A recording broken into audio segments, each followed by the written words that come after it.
Good afternoon. Thank you for joining us today here at this panel discussion of the Faculty of Natural and Agricultural Sciences in support of the University of Pretoria's Anti-Discrimination and Social Justice Week. I really like the activity and the buzz on social media and other events on campus, not just from this faculty, but also from the other faculties. It's happened throughout the week. You may have seen in recent communications from me that I've added my personal pronouns on my email signature. Some of you have asked me why I do this. I see it as a small gesture to recognize that there are other gender identities at the University of Pretoria. And these are gender identities that may not be the ones that many of us are used to. And for that reason, this is awareness and just makes us aware that there are other people on campus with different sets of ideas, different sets of values, and different sets of worldviews. In the same way, we've got the pledge wall on the ground floor of the Agricultural Sciences building. And there we've got a large number of people pledging their support, not just for Anti-Discrimination and Social Justice Week, but to make NAS a better place. We also launched the Rethink at NAS initiative earlier this week. And if you've missed that, please have a look at our YouTube channel to learn more about this platform to initiate transformation in all aspects of life in NAS. The purpose of the panel discussion today is to share ideas and experiences, good ones and perhaps one or two not so good ones, on anti-discrimination and social justice within the faculty. It is not meant as a scholarly discussion, although our panelists are entirely versed enough in these topics that it might go in that direction. The important thing is that this is a platform for natural scientists and agricultural scientists to talk about a topic that may not come natural to some, certainly not in a public forum. Thank you very much for the panel. I appreciate your participation and your honesty to help us make NAS a better place. I hand over to Professor Vinesh Maharaj, our Deputy Dean for Research and Postgrad Education, to lead the discussion. Thank you.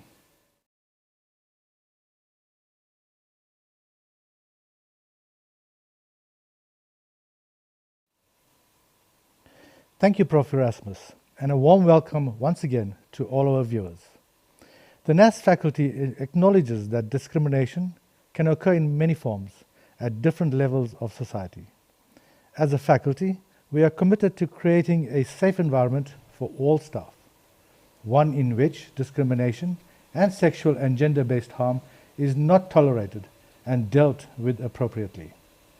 We further commit to actively building a culture in NAS that is inclusive and transformed by consciously creating space for dialogue, redress, and creating new meaningful ways to address discrimination and gender-based harm in the faculty.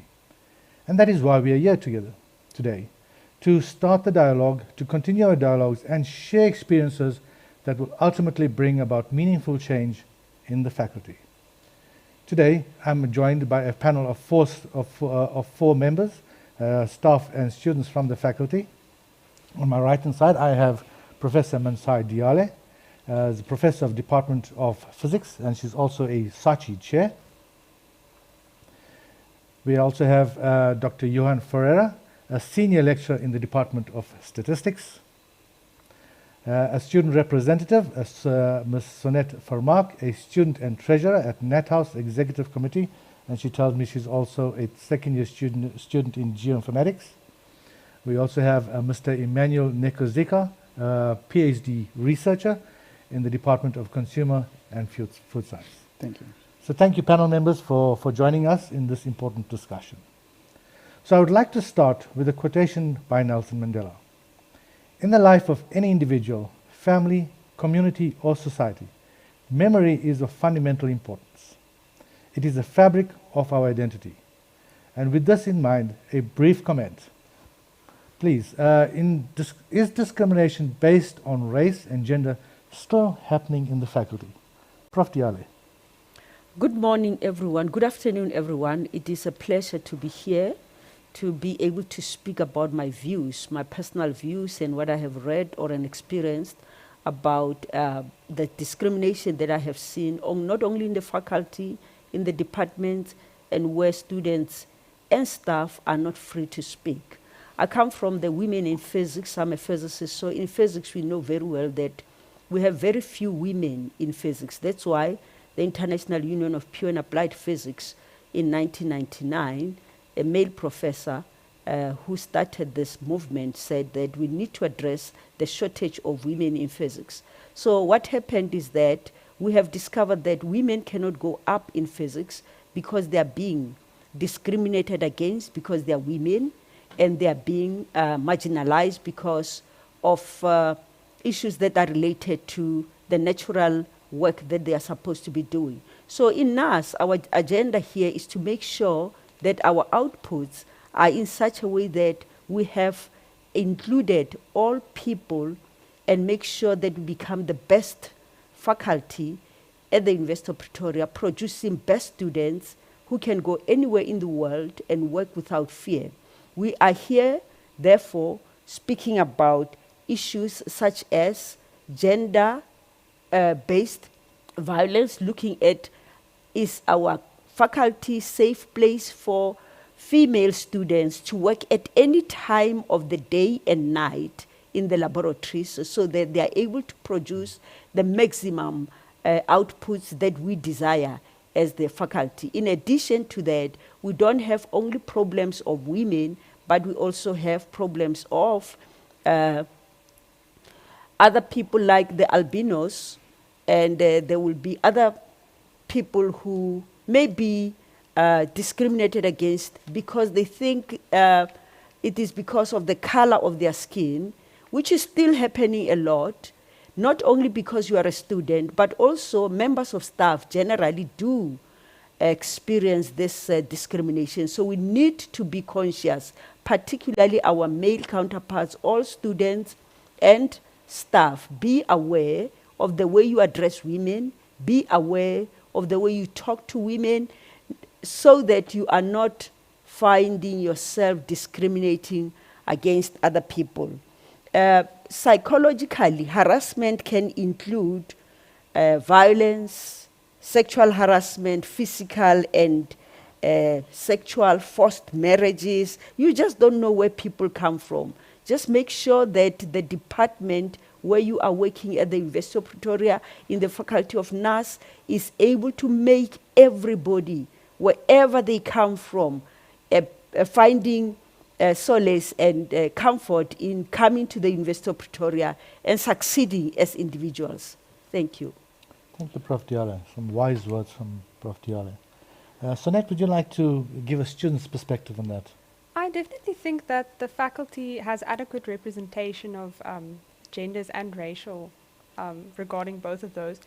But personally, I haven't experienced discrimination based on my gender. I think now is the time to be a woman in science and to be here at the University of Pretoria that embraces that change as well. On the other hand, you should also take into account that racial hostility can be felt, although it's not explicitly shown. So I do think, sadly, there is still racial hostility in the faculty amongst staff members, students towards staff members. And yeah, I think that it's important to also take into account that students have varied experiences.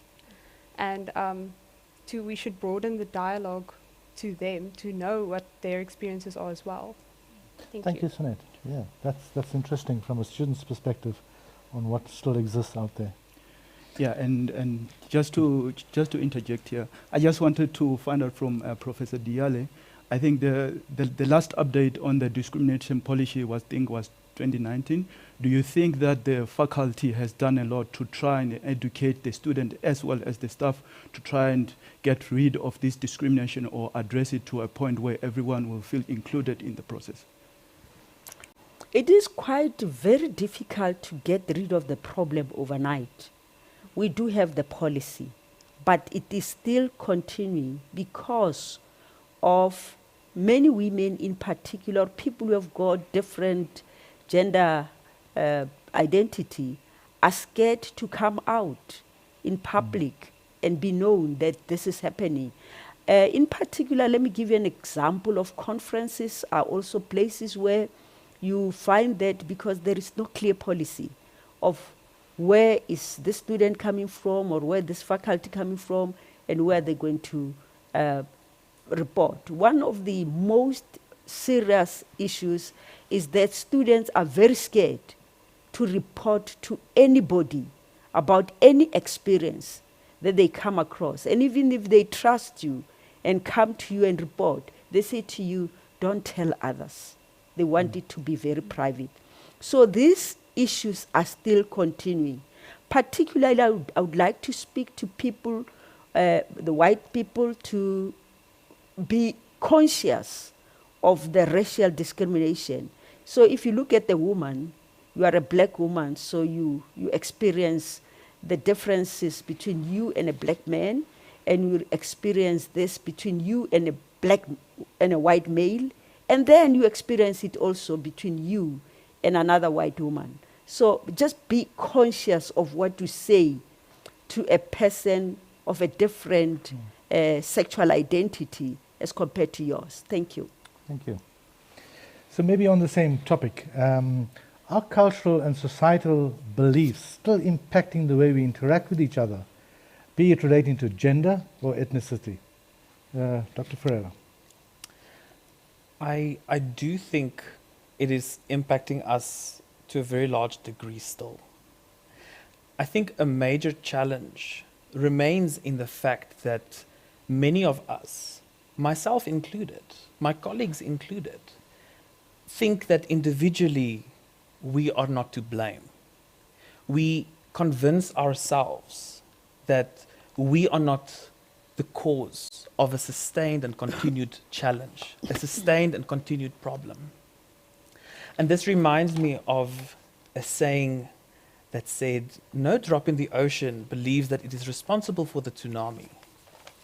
And at the end of the day, a major challenge, I think, remains in each of us.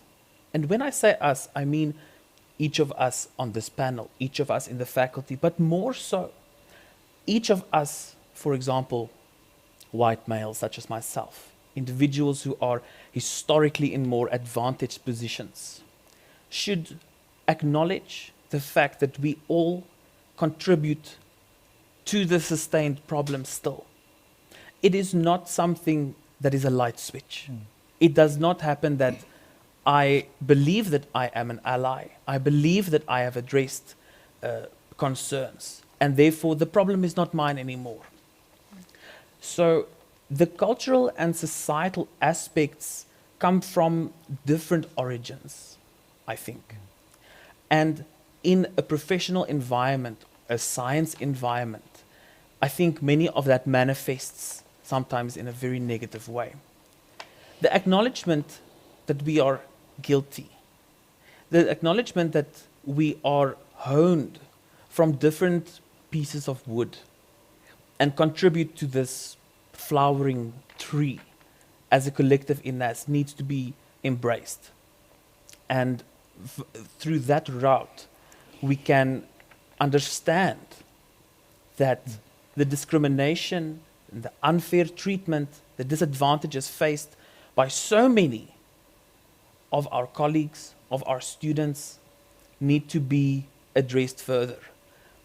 In my experience and from my own personal point of view, the essential component to that is acknowledging that that has to happen, and acknowledging that that has to happen as a collective, but more importantly, also acknowledging that that has to happen individually. Thank you. Emmanuel, you've raised some important questions to Prof. Diale a bit earlier. Maybe your opinion on the very same point? Prof, I think we can all agree that all these changes that we're trying to make is not going to happen overnight. And also, I think we have to look at the culture itself from the beginning. Culture is not a bad thing. I think culture is the backbone of every society. And in every society, what tends to happen is you've got people that are clustered in groups. And those people, they get to be treated differently. For instance, because now we are looking at it from a gender or ethnicity point of view, let me give you a prime example. Women, in general, they are not well represented in the STEM field. This is a well-known statistic. However, what I have noticed is that in our department, it's quite different. There is more of the females as opposed to the males. Sometimes I feel like, okay, when you look around, when you get in the department, you find that there's only like 2 or 3 males in the department, which means that it's not all doom and gloom. There are some positives that are coming of it. And if now we get to look at it from an ethnicity point of view, I will speak of it from a departmental level. We have people from all across Africa. And then all these people, they're coming from different backgrounds, different religions, tribes, different, societies whatsoever. And what I've realized is that there is more of the black people as opposed to the white people. So that transformation, it is happening, even though it took some time. There are some positives. And even though I'm not saying that the department is perfect or that we have gotten rid of discrimination, it is there, even though there's just a few subtleties here and there. And what I like about our department is we had this, pre-COVID, we had this initiative called Taste of Africa, wherein we share a lunch. So all these different people from different countries, they will prepare their cuisine, their local cuisine, and they will dress in their traditional outfit, and then we get to share all these lunches. And the main reason, I think, behind that was to celebrate our uniqueness, and so that everyone, whichever country that you're coming from, you feel that you are included in the process. Okay, thank you. This actually leads perfectly to the next question, which I'd like to discuss is, so we've touched a bit on gender discrimination. And there is a saying that says, the future is female. The general understanding is that this refers to female characteristics which are needed to manage the workforce of the future. Yet when females are promoted into leadership positions, they are either criticized for displaying these attributes and are not seen as assertive or being too assertive and acting like men. Clearly, this is not fair. So, maybe I could ask you, are we doing enough at all levels to ensure that female leadership is accepted and understood? I'd like to ask you, Mansai, as an experienced and well-established researcher at university, to please, your opinion, please. It is true that you educate a woman, you educate a nation, because the woman will always remember the roots, the village, the kasi, the neighbors, and always take care of the group. According to me, it is always expected that a woman who is taking leadership is supposed to be, it's expected that this woman is supposed to be a general in the army. Whilst if she displays the leadership skills of being a general in the army, she is criticized by women first, that she's too bossy, that she is trying to be a man, whilst being honest and leading. But when a man does exactly what the woman is doing, it's okay, it's accepted. I would like us to learn to accept women in leadership and give them a chance to lead us as we are supposed to. We have seen lots of men calling themselves Me Too, Not in My Name, where they are really addressing this gender-based violence in a different way. My advice to all of us in the Faculty of Nurse at the University of Pretoria is to consciously support the woman who's coming up and a woman in leadership in the way that when you talk, be careful of your vocabulary in such a way that you give the other person to be an assertive leader instead of being an intimidated person and scared of speaking out. From my personal experience, it is I've chosen to become a researcher instead of taking positions of leadership in becoming a dean or principal or all of those areas. I've been hunted by people coming to say to me, come and work with us in this area. I've said, let me become a researcher first. And now I'm very happy as a researcher, and I share my experiences with many women all over Africa. not only at the University of Pretoria. I get a lot of young people coming to me, asking me, how did you manage to do it? So it is definitely through giving other people a chance to become assertive and helping them not to be violent and fighting at all times. Sometimes you need to be very calm when you address a real big issue. Don't be noisy. Thank you. Thank you. Some very, very wise words once again, especially as an established and been to the university for a long time. Thank you again. And if I can just contribute in that, I think putting women in leadership should go beyond superficial. I think if you take me, for instance, I'm a male, and you put me at an HOD position at this moment, the chances of me failing, they are very great. And I think that has got nothing to do with my gender. It's because I am not qualified or I'm not suitable for that position at this point. So what I think should happen is, instead of just women at certain position, because if that just happens, they are destined for failure, groom women, and then you put them in those positions, and then they get the support they need so that they can become successful, irrespective of their gender. So you're saying really mentoring is actually very important, and that's... I think mentoring across board, whether a person is male or female, should become compulsory or mandatory throughout. Johan, how can we address the biasness and support female colleagues and students as they take up leadership roles in the faculty?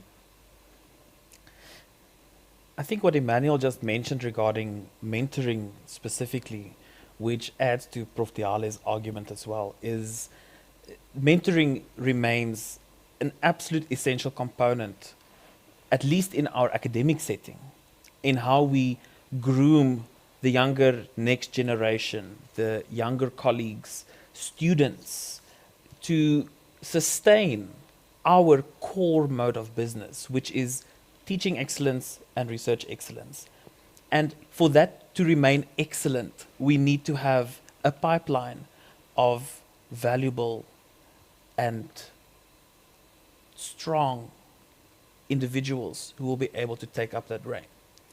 As part of the mentoring, I think a very valuable way of approaching that for young female colleagues and students is that for the individuals in historic positions of, for lack of a better word, power, influence, I think it is absolutely imperative that you should give credit where credit is due. Many times this is overseen when female staff members, colleagues, students actually provide the valuable insight in a certain situation, and the credit that they should be receiving is overlooked. I think the emphasis on giving credit where credit is due is imperative to one's personal sense of self and development, especially when moving up the ranks into positions of leadership. Secondly, what I also think should become the norm is to openly defend individuals who are being discriminated against. If that happens, and when that happens, in professional settings, in our departments, in our faculty, at home, when we engage with friends, when we engage with family, we, at the risk of becoming unpopular, we need to take up the reins to openly act and correct those around us, usually people we trust, usually people who trust us. We need to openly defend each other who are being discriminated against at the risk of becoming unpopular. And then thirdly, and to me this is potentially the most important aspect of this, is to openly defend those being discriminated against, whether it is my colleagues, female colleagues, students, especially when it's behind their back, especially when they are not present, because that creates a breeding ground for comfort of discrimination. And to take up that allyship so seriously that you are willing to break down the barriers of discrimination, break down the preconceived ideas that are so comfortable sometimes between us, colleagues, students, family, friends, and to defend each other or those who are the targets of these discrimination practices, especially behind their backs, to break down the culture of comfort when discrimination can seep in so conveniently. Okay. Yeah, thank you. I like the openness that you actually bring out in exposing all of this as well, especially providing support, which is, you talked about defense. So thank you for that, Joe. So we've gone through many iterations of what determines access and success for students and staff hoping to pursue a science degree or an academic career. Emmanuel, maybe you could share some of your experiences that brought you to registering as a PhD student in the faculty. Yeah, I think first things first, I think one of the reasons why I decided to do the PhDs was more of a continuation from my MSc, because we did some work and found that it was very interesting, so I wanted to do that a little bit furthermore, so I decided let's do a PhD. And also I wanted to enhance my, my career prospects and also to stay relevant, because the science field it's very dynamic to a point where it's always changing.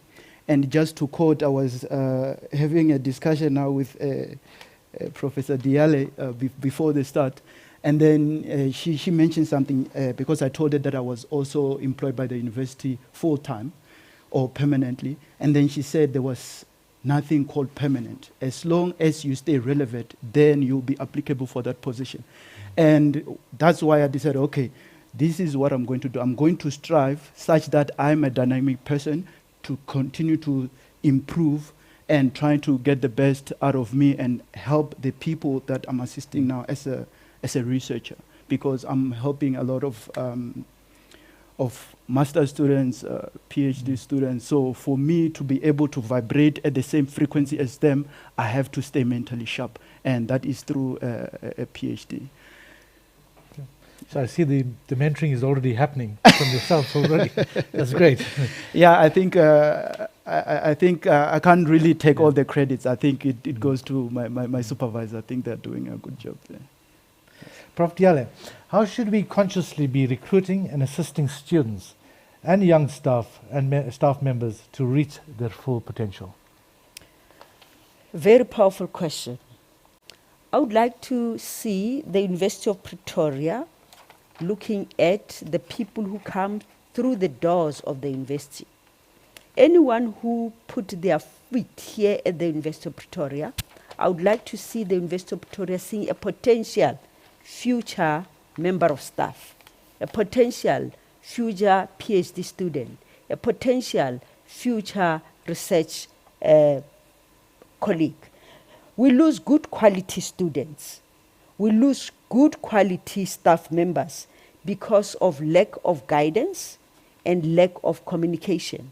I'll give you my example. When I came to the University of Pretoria, some 21 years ago, I actually came here for the first time in 1994 because my supervisor in the US, Jim Mayer, said to me, go to the University of Pretoria, take this book, look for a professor called Danny Oret, and he will be there for you. He's the one who will guide you into your future.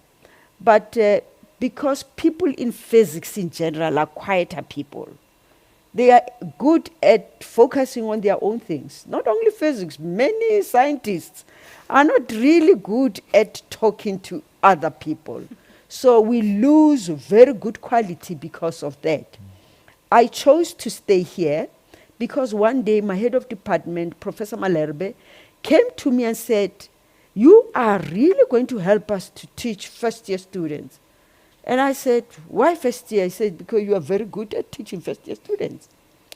And he brought me another professor, Johan Brink, who has been teaching first-year medical physics group for many years. And he said, he's good at doing that. And I started embracing my quality, and I did well in that area. But I still think the best way for us to keep good staff and good students, let us be very open to everyone who comes to the university, especially those who come from backgrounds that are very shaky, like people who come from rural areas, like women, like black people. Sometimes you don't realize when a person comes from some African country out there, if you have never been out of South Africa, you just don't know what this person has gone through. So be involved in your postgraduate students, but also be involved in your undergraduate students. Those who are failing at their first semester test, call them and talk to them and see what is the problem. If you cannot address it, go to talk to Dr. Madiba at the student center, student counseling, and they will help. They know how to deal with it, with the psychology people. Remember that you are not specialists in that area. And many of the people who are teaching at university do not even have a teaching certificate or a teaching degree. So don't be puzzled when they cannot do it. But let us integrate and work together as different departments at university for the success of every person who comes in here so that we don't lose anyone. Thank you. Sonette, can I also just throw this to you as a student perspective? Let me just think a bit. I know. I definitely think I'd agree with Prof. Diale on looking at undergraduate students. I think also many students who are in leadership positions, like student governance positions, get overlooked when they finish their term. And I think the reason that they stand for those faculty house positions, SRC subcommittees, SRC positions, is because they want to be part of the university. And I think that when they finish that term, they feel, I finished now, I'm done. But then they are looked over, and they actually have so much potential to be part of the university, to be researchers, to help in the Department of Student Affairs, to help in tax raise. And I just think that those people in positions of student governance should especially be looked at. Can I just say something concerning students? I would like the Dean of the University of NAS to be more interested in the students who are in leadership. Why are they campaigning to become leaders? And address them, help them a bit by giving them some special support, because we may lose very good people who would be there for us in the department, in NAS faculty. Thank you. Yes, of course, this is the purpose of this whole conversation, so we actually hear from the staff and students themselves. Johan, what can be done in support of emerging researchers to reach their full potential? I suppose that I might have some diverse opinion on this as well. I do feel, as an emerging researcher myself, in my emerging career as a scientist, and there's a reason why I'm about to say what I'm going to say. The challenge oftentimes in the academic sphere is immense amounts of administration. The administration that accompanies my work, and when I say my work, I do mean the sphere of my involvement at the university, not only in teaching, not only in research, can be quite overwhelming. The challenge for the broad-based emerging career researcher, however, is that oftentimes the lack of professional services support for this administration on a departmental, perhaps on a faculty level, on higher levels, falls disproportionately often on female staff members. And in this way, I do believe a stronger sense of, or a stronger foundation of serious, reliable, accurate professional services administrative support can go a long way in further strengthening emerging career researchers. As I mentioned, because many times this falls disproportionately so on emerging female early career researchers. That is the one aspect that I want to raise. The second aspect I want to say that is something to reflect on, and this is part of my own experience as well. From a history of, I suppose, mentorship in a sense, many times in academic settings, some senior members of staff believe, and they hold on to this idea that there is a rite of passage that young researchers, young members of staff, or emerging career researchers have to go through before they can really be considered as member of the club. This, I cannot emphasize enough, has to be abolished. Because this sense of rite of passage, many times, I think, Emmanuel, as you mentioned, can, or as actually Prof. Diale, you mentioned when you arrived with Prof. Oret and Prof. Malherbe about you had the skills, you had the inclination, and you had the ability to, let's say, effectively and with great success, teach first-year physics, for argument's sake. But in my experience, there has been cases where individuals who join a department, they have to go through the rites of passage, and they get given an extremely large class. They are not finished with their PhD studies. They are just on the brink of establishing themselves or building a career, and then they get absolutely overwhelmed because that is the trick of a trade. You have to go through that. I don't think that that is a conducive argument. That is not conducive to becoming a successful academic, because many senior members of staff sometimes think that they've paid their dues, and then they take a step back, and so younger members of staff, emerging career researchers, have to really, really step up. And there is a distinct lack of mentorship in that aspect. And the responsibility of effective change then becomes the responsibility of the emerging career researcher, whilst having to become and remain an emerging career researcher as well. I think that what I briefly now mentioned as a rite of passage, I think is not conducive. And that practice, it's not standard practice, I'm sure, but I have observed it, I've experienced it myself, is something that has to be reflected on as part of an emerging career researcher's holistic development, as part of their goal to become an established researcher. Yeah, and also, if I can just add on to what Dr. Johan said, I'm glad you mentioned that you are still finishing your PhD, and then you've got this large class that you have to teach. I think personally, I'm more in a similar system wherein, as I mentioned earlier, that I'm a research assistant. So most of my day I'll be helping the students from 8 to 4. That is student helping. I don't have time to sit down and do other things beside that, even though sometimes it's not as busy, I get a chance. And also I'm doing a PhD at the same time. And I think the environment is not conducive enough to be grooming me as a next generation researcher to be doing the things that I'm supposed to be doing to become an accomplished or an emerging researcher. Casing in point, let's say let me give you an example. I am not entitled to a study leave. The only study leave that I have is postgraduate studies leave, and it's 5 days annually.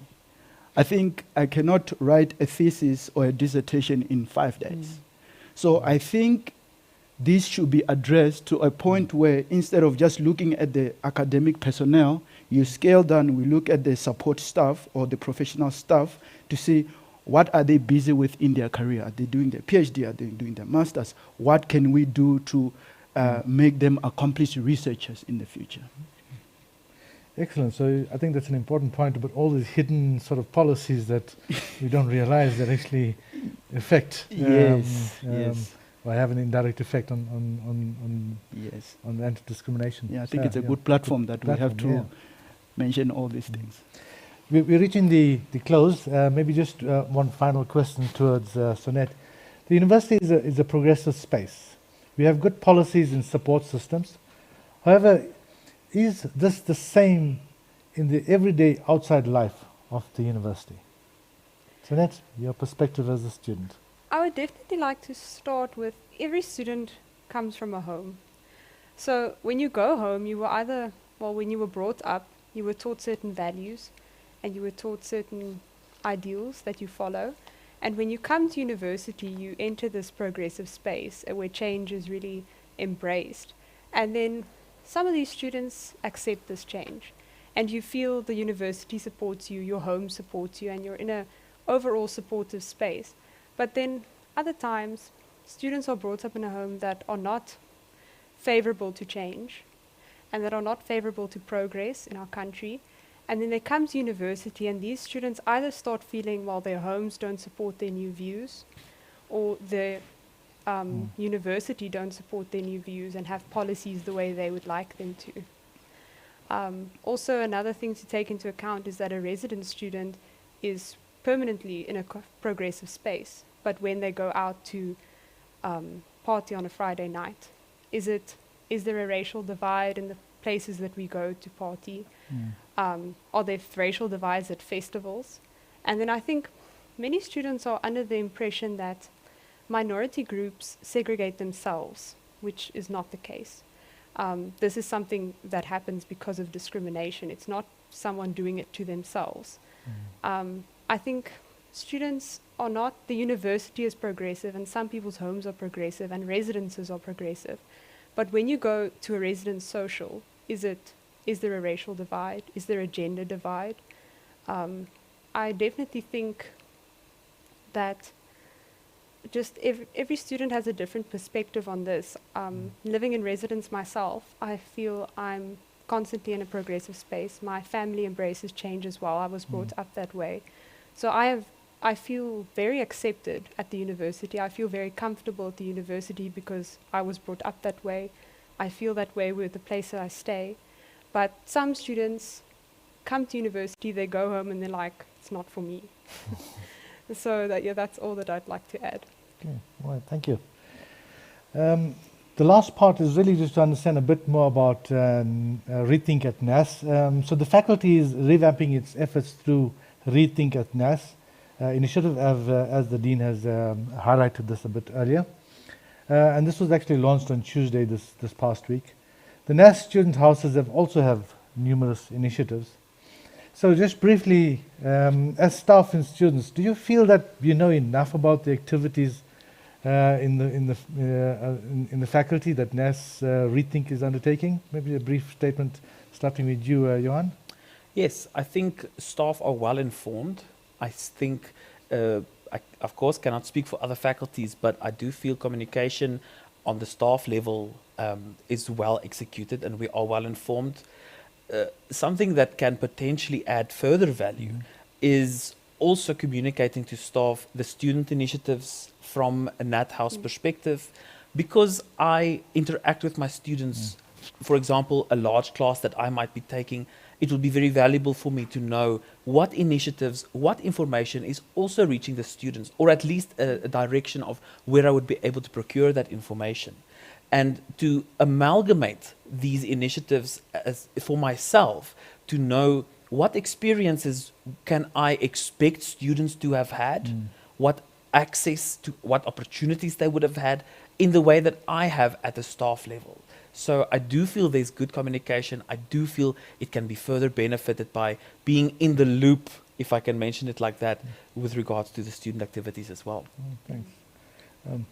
Emmanuel, final concluding remarks on NAS Rethink? Yeah, I think Johan took my notes. I think if I'm just going to look at Rethink, because I was following the program since the beginning of the week. And what I can say here, I think it's a very good initiative where you give people a platform, because people have ideas, a lot of ideas out there. And you don't know how am I going to get this idea forward. So with Rethink, it gives you that platform that, okay, bring us your ideas and how you want to execute it. We look at it and then we try and help you how you can make this a reality. And one of the things that I like the most is if this can be implemented is communication. Obviously, you're not going to take in each and every idea that comes your way. You're going to be selective.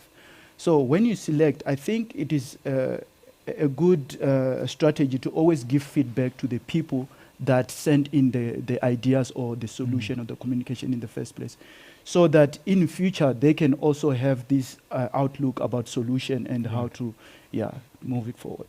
All right, thank you. Final remarks on NAS Rethink, Mansai? I think the faculty is doing very well by introducing Rethink at NAS. It is giving everybody an opportunity that the faculty is not standing still. It is working towards ensuring success of all members of staff, researchers, and students. Although we're more focused on students and staff and those who are related to students and staff like researchers. What I think should continue to happen is that we must show interest in all the members of the faculty at NAS. When I was very young, I read a book by Dale Carnegie, How to Win Friends and Influence People. And that book has helped me to be able to interact with people, even though at some point some people feel that you are coming into their personal space, but you must know how to deal with that. If people close you out, move out of that. But continually with NAS, let us continue to support all our groups, secretaries, how we speak to our secretaries, the faculty accountants. Oh my, we have a problem there. Faculty accounts and accountants. You know, you send an email, you are asking for help, Prof. Erasmus, and you know, for you to get an answer, you have to go to answer. Just Thank about final quick remark from yourself to that. I'd definitely like to add that I think in the online environment, you receive an email that says this is an event, Rethink at NAS, and you go, okay, doesn't have anything to do with my work, mark as read. I think it's very easy for students to miss important initiatives like Think at NAS because you think it doesn't have anything to do with you. I think many students miss out on Faculty House, Nat House events that we've hosted. Our Faculty Festival, we have hosted many transformation events as well. I think many students miss out on the opportunity that we provide for them. That's all. Thank you. I just want to check, do we have any, there may be any questions from the viewers? So there's, all right, we don't have any comments at this stage, so we've come to the end of the discussion for today. It's evident that an hour is not sufficient time to discuss the issues of discrimination. So there are many various forms of discrimination that we may have not covered. We need to work together as a faculty and eradicate discriminatory practices, reach out and speak out. This is the only way that we can move forward and have accountability for contributing to a NAS we want to work and study in. Thank you to all our viewers, to our panel members. We hope that you've enjoyed this discussion and found it to be very useful. Goodbye.